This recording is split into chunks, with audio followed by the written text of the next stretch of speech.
नमस्कार, कशा आहात तुम्ही सर्व? नक्कीच मस्त आणि मजेत असणार आहे. तर कालचा व्हिडिओ तुम्ही पाहिला असेल की घर बसल्या शिवणकाम कसं करायचं या रिलेटेड काही टिप्स मी शेअर केल्या होत्या. त्यामधील एक महत्त्वाचा मुद्दा राहिला होता, पण व्हिडिओची लेंथ जी आहे ती खूपच मोठी होत होती, त्यामुळे मग तो पार्ट मी स्किप केला. तर म्हटलं चला आजच्या व्लॉगमध्ये तुमच्याबरोबर शेअर करते. होप सो तो जो पार्ट आहे तो सुद्धा तुम्हाला ऐकायला आवडेल आणि माझे काही डेलीचे 1-2 अनुभव आहेत ते सुद्धा मी त्यामध्ये सांगितले आहे. सो कंटिन्यू करू. तर कधी कधी काय होतं, आपल्या घरचे जे आहेत ना आपल्या चांगुलपणासाठीच आपल्याला सांगत असतात की नाही, किंवा शिवणकाम नको करीत जाऊ, त्रास होईल मानेला कमरेला, तर आपल्या काळजीपोटीच ते आपल्याला बोलत असतात.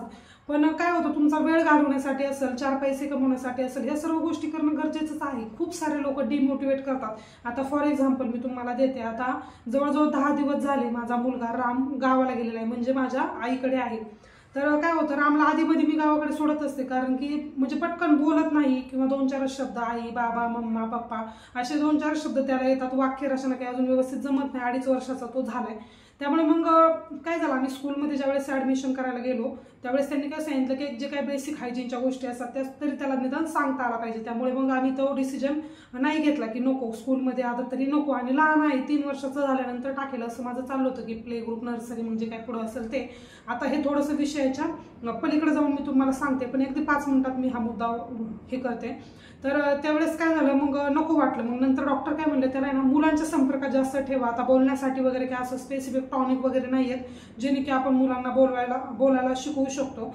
तर मग मी काय केलं, त्याला घरी ठेवलं, कारण की तिकडे माझी जॉईंट फॅमिली आहे आणि मोठे खूप सारे व्यक्ती आहेत. त्यामुळे मला असं वाटलं की चला तिकडे संपर्कात राहिल्यामुळे तो जास्तपैकी बोलेल. मग कसं होतं माहिती का, ज्यावेळेस आपल्या मित्रमैत्रिणी असतील, आपले रिलेटिव्स असतील, आपले नातेवाईक असतील, मग प्रत्येक वेळेस जेव्हा कोणी स्टिचिंगसाठी येईल किंवा कोणाचे फोन वगैरे येतील तर त्यांचं लगेच सुरू होतं, राम कुठे गेला, मग तुम्हाला करमतं का, तू कसं राहू शकते, किंवा तू कसं स्टिच करू शकते, बाई माझं तर लक्षच लागणार नाही, अशा खूप साऱ्या वाक्य त्यांच्या असतात. ऑब्व्हियसली ते सुद्धा काहीतरी काळजीपोटी बोलत असतील, किंवा एक क्युरियोसिटी असते की नाही हिला करमत असेल की नाही, अशा सर्व गोष्टी असतात. पण एक मी तुम्हाला सांगते, कोणत्याही आईपासून जर तिचं लेकरू लांब राहिलं तर त्या आईला करमणार की नाही करमणार. पण प्रत्येकाचे काही ना काहीतरी म्हणजे असू शकतं की नाही आता थोडंसं काम आहे, किंवा आता रामला थोडंसं बोलायला यायला पाहिजे, यासाठी आपण मुलांच्या भविष्यासाठी प्रत्येक आई चांगलाच निर्णय घेईल. आणि इकडे कसं होतं, शहरी भाग असल्यामुळे माझं काही जास्त खाली जाणं होत नाही आणि मला काम डेली असतं, त्यामुळे मग मी दिवसभर त्याच्यासोबत असं खेळणं वगैरे काही होत नाही. 4-5 वाजता जेवढा चहाचा टाईम असतो, किंवा थोडंफार मी त्याच्यासोबत मग त्याची ॲक्टिव्हिटी असेल, त्याचं खेळणं असेल, या सर्व गोष्टी, नाहीतर मग दिवसभर तो माझ्यासोबतच खेळत असतो. पण ह्या 3 रूम सोडून त्याला कुठे जाता येणार की नाही. तसं गावाकडे खूप हेल्दी इन्व्हायरमेंट असतं, आजूबाजूला खेळणं हे ते बाकी सर्व गोष्टी असतात. आणि मला माहिती आहे की ज्या जागेवरती तो राहतो तिथे स्पेस पण त्याला खेळण्यासाठी मोठा आहे. आणि माझ्या कामानिमित्त कधी कधी माझी त्याच्यावरती सुद्धा चिडचिड होते. ऑब्व्हियसली माझी काय कोणाची होईल. तर त्यावेळेस काय होतं, त्याच्यावरती जरी माझी चिडचिड झाली ना तरी सुद्धा गावाकडे, आता समजा माझ्यापासून तू लांब राहतो त्यामुळे माझे आई वडील त्याच्यावरती चिडचिड करतील का? नाही.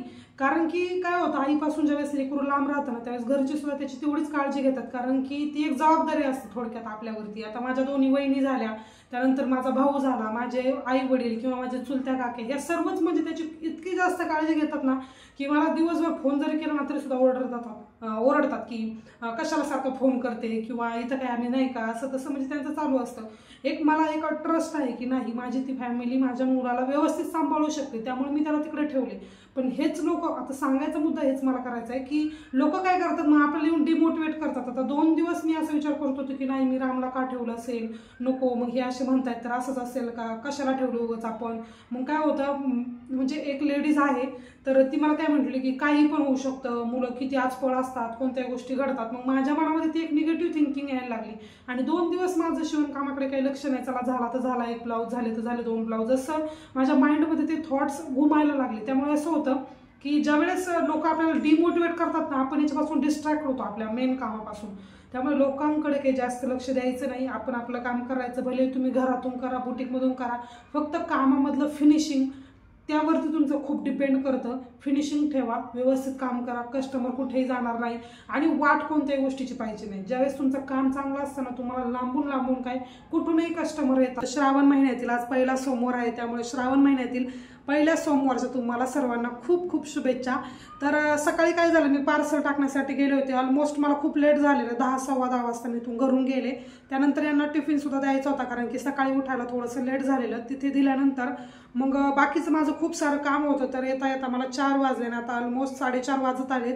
त्यावेळेस मी ब्लॉगला सुरुवात करते। तुमच्याबरोबर एक व्हिडिओ सुद्धा शेअर करायचा आहे मला, की घरातून जर शिवणकाम करत असाल तर नक्कीच कस्टमर कसे कमवले पाहिजे। याआधी एका व्हिडिओमध्ये ना मी डिटेल खूप साऱ्या गोष्टी शेअर केलेल्या आहेत, त्यानंतर एखादा व्हिडिओ आला असेल तर आई डोंट नो, मला काही आठवत नाही की असा परफेक्ट असा व्हिडिओ झालाय, पण ज्या काही एकदम छोट्या मोठ्या गोष्टी असतात ना त्या मी एका व्हिडिओमध्ये आता शूट करणार आहे, जेणेकरून की त्याचा तुम्हाला फायदा होईल। तर तो एक व्हिडिओ शूट करते। तर ज्यावेळेस मी सकाळी पार्सल टाकायला गेले ना, सोमवारी काय होतं माहिती का, शनिवारी शक्यतो तरी लवकर पोस्ट ऑफिस बंद होतात, म्हणजे 12 साडे 11पर्यंत बंद होऊन जातात, संडेला तर सुट्टी येते। त्यामुळे काय होतं, सोमवारी खूप जास्त गर्दी असते। याआधी ज्यावेळेस मी पार्सल टाकायला जायचे ना अजिबात गर्दी नव्हती। तर मी त्या सरांना विचारलं की, म्हणजे ओळख वगैरे झालेली, त्यामुळे त्या सरांना मी विचारलं की मी आल्यानंतर लवकर पार्सल वगैरे घेत जा। तर ते म्हटले नाही, आता असं होणार नाही, कारण की आता रक्षाबंधन आले, त्यामुळे काय होतं प्रत्येकाचे काही ना काही रक्षाबंधन निमित्त राख्या पाठवणं असेल, खूप लांब लचक लाईन होती। आणि मी काय केलेलं नेमकं की माझ्याकडे रॅपिंगचा जो काय पेपर आहे ना, एनवलप, तेच नेमकं अवेलेबल नव्हतं। त्यामुळे मग गेल्यानंतर त्या शॉपमध्ये मी ते पॅक करत वगैरे बसले, त्याच्यामध्येच माझा अर्धा पाऊण तास निघून गेला, मग अजूनच लेट झालं। आणि मग तिथून मी परत एका शॉपमध्ये आले, तिथे ब्लाऊजचं मटेरियल वगैरे घेतलं जे काय लागते ते, आणि त्यानंतर मग बराच असं काय काय सामान म्हणजे भाजीपाला वगैरे या सर्व गोष्टी घेत राहिले आणि खूप वेळ झाला। त्यानंतर मग एका मैत्रिणीकडे गेले, कारण की इन्स्टावरूनच आमची ओळख झालेली, तर बऱ्याच दिवस त्या म्हणत होते की ताई या ताई या, तर त्या BGSला राहतात, तिकडे जाऊन आले। त्यानंतर मग चहा पाणी वगैरे, त्याने नाश्तासुद्धा बनवला होता, इडली, तर नाश्ता वगैरे केला। आणि त्यानंतर आल्यावरती एक कस्टमर, म्हणजे त्यांचा सकाळपासून फोन येत होता की येऊ का म्हणून, कारण की उद्या नागपंचमी आहे आणि त्यांना अर्जंट ब्लाऊज पाहिजे होता, रेग्युलर्स कस्टमर आहे त्यामुळे मग त्यांना द्यावाच लागला। तर त्या आल्या, त्यानंतर त्यांचं असं म्हणणं होतं की स्लीव्जमध्ये ब्लाऊज लूज होतोय, त्यामुळे मग एक मेजरमेंट घ्या बॉडीवरती, तर त्यांचं मेजरमेंट वगैरे घेतलं। अजून कपडे वगैरे काही चेंज केले नाही, आता सुरुवातीला कपडे वगैरे चेंज करते, फ्रेश होते, आणि त्यानंतर मग जो काही व्लॉग आहे तो कंटिन्यू करूयात। तर हा एक ब्लाऊज आहे जो की मला उद्या अर्जंट द्यायचा आहे, म्हणजे 9 वाजता त्यांनी सांगितलं, 10 वाजता त्यांना कुठेतरी जायचं आहे, आय थिंक मुलगीचा आहे, पण त्यांना कुठेतरी जायचं आहे वगैरे, त्याच्यामुळे त्यांनी हा ब्लाऊज दिला आहे। तर पहा अशा प्रकारचं स्टोन वर्क केला आहे, आणि या आधी ना अशा प्रकारचे मी 3 ब्लाऊज आय थिंक शिवलेले आहे। हा जो मी पेट्रोल ब्ल्यू कलरचा टॉप घातला आहे ना, अशा कलरमध्ये 2, आणि एक बॉटल ग्रीन कलरचा होता त्यांचा, कारण हे डिझाईन शिवायला ना खूप अवघड जाते। आणि त्यानंतर इकडे बॅक साईडला सुद्धा अशा पद्धतीचं जे काय आहे ना ते वर्क दिलेलं आहे, त्यामुळे हे ॲडजस्ट करून शिवणं खूप डिफिकल्ट आहे।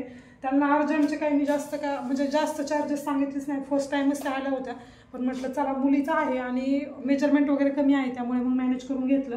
जर कधी नवीन कस्टमर असेल तर मी नक्कीच जे काय आहे एक्स्ट्राचे चार्जेस घेते, कारण की हातातलं काम सोडून ते काम करावं लागतं, आणि कस्टमरला असं वाटतं की नाही आमचे एक्स्ट्राचे चार्जेस घ्यायला नको, पण समोरचे जे कष्ट काही त्यांना जाणून घ्यायचे नसतात। ओव्हरलॉक मशीनला सुद्धा थोडासा धागा सोडून चालते। आता पाहते जे काही मी रीळ आणलेत ना ते सर्व याच्यामध्ये टाकते, आणि त्यानंतर पाहते चालते का नाही। अजून चहा सुद्धा घ्यायची वेळ झाली आहे, या व्यतिरिक्त घरातलं सुद्धा खूप आवरायचं, वॉशिंग मशीन लावायचे, कारण की कपडे सकाळपासून तसेच आहे। त्यानंतर भांड्यांचा पसारा सुद्धा तसाच आहे। उद्या आहे नागपंचमी, तर उद्या आपला व्लॉग येतो की नाही माहीत नाही, पण तरीसुद्धा नागपंचमीच्या तुम्हाला खूप खूप शुभेच्छा। पाहूयात आता उद्या व्लॉग आला किंवा कम्युनिटी पोस्ट टाकून देईल। उद्यासाठी सुद्धा माझ्याकडे ब्लाऊज आणि साडी काहीच रेडी नाही, काय घालू हे सुद्धा मला काही आयडिया नाही आहे। आता पाहूयात, आता जास्त न बोलताना ब्लाऊज स्टिच करायला सुरुवातीला स्टार्ट करते, जेणेकरून की कटिंग वगैरे झालं की मग शिवायला काही जास्त वेळ लागत नाही। आता खूप जणी मला विचारतात की डेली तुम्ही एवढं काम कसं करता, तुम्ही थकत नाही का? तर असं काही नाही, ॲज अ ह्युमन बिंग मी सुद्धा खूप थकते, कधी कधी काहीच करायची इच्छा होत नाही। एक एक दिवस असा जातो की मी त्या दिवशी काहीच काम करत नाही, अगदी घरातला स्वयंपाकसुद्धा करत नाही, मग कधीतरी बाहेर खायचं किंवा काहीतरी छोटंफार खिचडी वगैरे बनवून घ्यायचं, असं काहीसं होतं। डेलीच मी एवढं काम करते असं होत नाही, कधी कधी इतकं काम करते की सकाळपासून संध्याकाळपर्यंत मी मशीनवरून सुद्धा उठत नाही, आणि एक वेळ अशी येते की मशीनवर सुद्धा बसू वाटत नाही, असं काहीच आहे। आता तुम्हाला सुद्धा मोटिवेशन भेटावं म्हणून मी ते व्हिडिओद्वारे दाखवत असते, पण मी आराम केलेला तुम्हाला कधी व्हिडिओद्वारे दाखवते का? नाही, मला ती निगेटिव्हिटीच आवडत नाही, काहीतरी उगाच दाखवत बसायचं आणि आपल्यामुळे कोणीतरी डिमोटिवेट होईल असे सुद्धा व्हिडिओ मला काही आवडत नाही। कधीतरी मी ॲज अ रुटीन म्हणून त्या गोष्टी तुमच्याबरोबर शेअर करते, पण माझा नेहमीच प्रयत्न असतो की काहीतरी इंटरेस्टिंग आणि मोटिवेशनल तुमच्याबरोबर शेअर करावेत।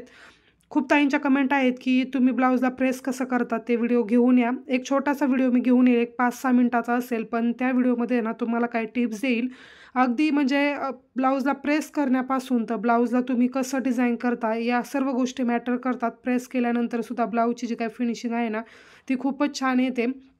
खूप जणींच्या अशासुद्धा कमेंट आहे की हाय स्पीड मशीनवरती फिनिशिंग कसं येतं, तर खूपच सुंदर येतं. आणि त्याचं एक रिझन म्हणजे जी काय आपला मशीनचा फूट असतो ना, तो एकसारखा आणि स्पीडने पळतो, त्यामुळे अशी तिरकी वाकडी टीप वगैरे काही येत नाही. या व्यतिरिक्त जर तुम्ही हाफ सेटल किंवा फुल सेटलच्या मशीनवर जर काम करत असाल तर थोडंफार इकडं तिकडं होतं, त्यामुळे फिनिशिंग एवढी व्यवस्थित बसत नाही. पण ह्या ज्या हाय स्पीड इंडस्ट्रियल मशीन आहेत ना, यावरती खूपच छान फिनिशिंग बसते, कारण की जे काही स्पीड आहे ना ते तेवढं असतं, त्यामुळे मग ते मेंटेन होतं छान आणि ब्लाऊजसुद्धा इकडे तिकडे सरकत नाही आणि पटकन टीप जी आहे ती मारली जाते, त्यामुळे मग फिनिशिंग तर छानच येतं. तर चला आता ब्लाऊजला प्रेस वगैरे करून ठेवले आणि सुरुवातीला आता ते कटिंग करून घेते. मुलीचाच ब्लाऊज होता, त्यामुळे मेजरमेंट जरासं कमी होतं. मग मी विचार केला की पेपर कटिंग करूयात, नाही तर माझे जे पेपर पॅटर्न्स आहे तेच मी यूज करते, जेणेकरून की पटकन माझं कटिंग होतं. ज्यांनी कोणी पेपर पॅटर्न घेतलेले आहेत ना, त्यांना काही जरी प्रॉब्लेम आला तर ते विचारतात आणि मी सुद्धा गाईड करते.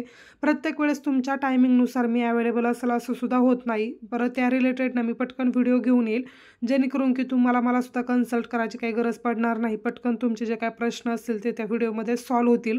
ब्लाऊजचं जे काय पेपर पॅटर्न होतं तो मी कट करून घेतला. त्यानंतर मग ब्लाऊज पीसवरती सुद्धा कट केलं. ब्लाऊजला खूप सारे स्टोन होते. याआधीसुद्धा 3 ब्लाऊज माझे यासारखे शिवून झालेले आहेत. त्यामुळे मला बऱ्यापैकी अंदाज होता आणि जे काही जिम्मी चूचं फॅब्रिक येतं ना, त्या टाईपमध्ये ह्या साडीचं फॅब्रिक आहे आणि खूप निसरडं आहे. त्यामुळे वेळ बराचसा लागला मला हा ब्लाऊज करायला. जवळजवळ दीड तासाच्या पेक्षासुद्धा जास्त लागला, कारण की डिझाईनसुद्धा होती आणि तिचं असं म्हणणं होतं, म्हणजे ती नवीनच होती, तिने काय ब्लाऊज वगैरे आधी घातलेले नव्हते, त्यामुळे तिचं म्हणणं होतं की तुमच्या याच्यानुसार करा. मग तेच माझा काहीसे ते प्रयत्न चालू होता. नवीन कस्टमर आणि काहीतरी नवीन चॅलेंजिंग असलं की मला ब्लाऊज शिवायला सुद्धा छान वाटतं. आणि ज्यावेळेस डिझाईनचे ब्लाऊज असतात ना, त्यावेळेस मी थोडासा जास्तच वेळ देते, कारण की मला फिनिशिंगसोबत आणि कस्टमरलासुद्धा आवडलं पाहिजे आणि तिला ब्लाऊजसुद्धा खरंच खूप आवडला. ब्लाऊज घेताना तिच्या चेहऱ्यावरती जो आनंद होता ना, ते पाहूनच मला माझ्या कामाची पोचपावती भेटली. तर बरं, या व्यतिरिक्त ना तुमच्या इंस्टाग्रामला खूप सारे DMs मला येतात की ताई ब्लाऊजचं कटिंग स्टिचिंग दाखवा, किंवा मग ब्लाऊजमध्ये काही जर क्वेरीज आल्या तर तुम्ही तिथे मला मेसेज करत राहता म्हणजे सतत, आणि नंतर मग जर रिप्लाय नाही दिला तर तुम्हाला सुद्धा राग येतो. तर पहा, मला सुद्धा तुम्ही समजून घ्या, तुमच्यासारखीच मी एक गृहिणी आहे, मला सुद्धा बाकीची खूप सारी कामं असतात आणि या व्यतिरिक्त इतके सारे मेसेज असतात की मला कधी रिप्लाय देणं पॉसिबल होत नाही. कधी कधी तुमचे मेसेज खाली चालले जातात, मी इग्नोर करते असं नाही, जेवढं मला पॉसिबल होईल तेवढं रिप्लाय तर मी देतच असते. पण तरीसुद्धा काही ताईंना खूप वेळा राग येतो की तुम्ही रिप्लाय करत नाही. पण जसं मला डेली कामामधून वेळ भेटतो ना, तसे मी रिप्लाय नक्कीच देत राहते. आता मला ब्लाऊजसुद्धा स्टिच करावे लागतात, घरातली बरीचशी कामं असतात, तरी त्यामध्ये राम घरी आहे, त्यामुळे बऱ्यापैकी मॅनेज होतं आहे. जसं मला वेळ भेटेल तसं तर मी रिप्लाय देतच जाईल. पण तुम्ही प्लीज राग मानून घेऊ नका. जसं मला जमेल तसं मी तुम्हाला नक्कीच तुमच्या ज्या काही शंका असतील त्याचं निरसन करण्याचा प्रयत्न करेल, नाहीतर मग त्यावरती व्हिडिओ घेऊन येईल. आता जे काही आपले शॉर्ट व्हिडिओ येतात इंस्टाग्रामला, त्यावरती सुद्धा बऱ्यापैकी तुम्हाला ज्या काही गोष्टी असतील त्या सांगण्याचा प्रयत्न करेल. तर फायनल ब्लाऊज असा तयार झाला होता. कसा झाला आहे ते मला नक्की कमेंट करून सांगा. तिला बॅक हुकच पाहिजे होतं, त्यामुळे बॅक हुक केले. फ्रंट साईडने स्वीट हार्ट नेक जो असतो तो बनवला आहे. त्यानंतर मग लटकन छान असे लावलेत आणि ब्लाऊजला कॉम्बिनेशन छानच झालं होतं. लटकनचं माझ्याकडे ऐनवेळी अवेलेबल नव्हतं, तर एका मैत्रिणींनी पटकन मला ते दिलं, त्यामुळे ते सुद्धा काम माझं खूपच सोपं झालं. नाहीतर मग लटकनसाठी मला परत मार्केटमध्ये जावं लागलं असतं, कारण की ते जवळ तर भेटत नाही आणि बनवायचं असतील तर हँगिंग्स माझ्याकडे अवेलेबल नव्हते. ओव्हरलॉक केल्यामुळे ना ब्लाऊजचं फिनिशिंग 100% दिसतं.